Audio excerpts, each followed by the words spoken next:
Evet, biz Yusufi Der olarak Amerika'nın yapmış olduğu bu açıklamayı, 100 yılın anlaşmasını 100 yılın ihaneti olarak kabul ediyoruz.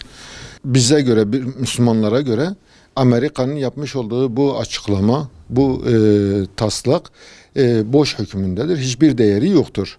Yani İslam alemi için hiçbir değeri olmayan bir anlaşmayı kabul etmek de aklı selim olan olarak düşünen hiç kimse için mümkün olmayan bir şeydir. Yani boş olan bir anlaşma, boş olan bir şeydir. Orada anlaşmanın temeli İsrail'in oradaki yerini daha da sağlamlaştırmak için yapılan bir anlaşmadır. Sadece Kudüs'ü bağlayan bir anlaşma da değildir. Biz Yusufi Der üye ve gönülleri olarak bütün kardeşlerimizle hep orada olacağız.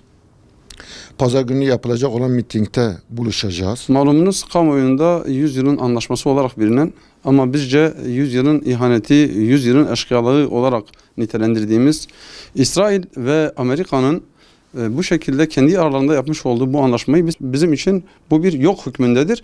Ve biz bu anlaşmayı kesinlikle tanımadığımızı ilimdar olarak bu anlaşmanın hiçbir geçerliliği yoktur. Bu bağlamda bizler de buna tepkimizi göstermek amacıyla en azından bu etkinliğe sahip çıkma adına bütün dernek gönüllerimizi, bütün Müslüman kardeşlerimizi 9 Şubat Pazar günü yapılacak olan etkinliğe davet ediyoruz. Ve diyoruz ki Kudüs bizimdir.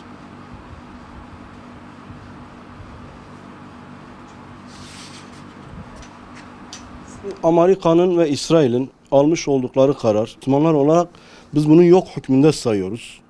Onlar zaten yıllardır tüm Müslüman bölgelerde bu planları yapmakla meşgul olabilirler. Onlar ne kadar tuzak kursalar, tuzak kuranların en hayırlısı olduğunu inşallah Allahu Teala bu tuzaklarını bertaraf edecektir.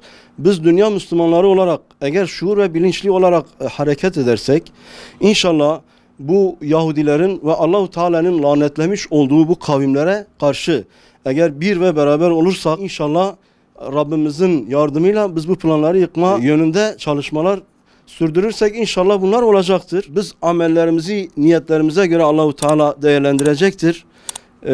Kudüs bizimdir.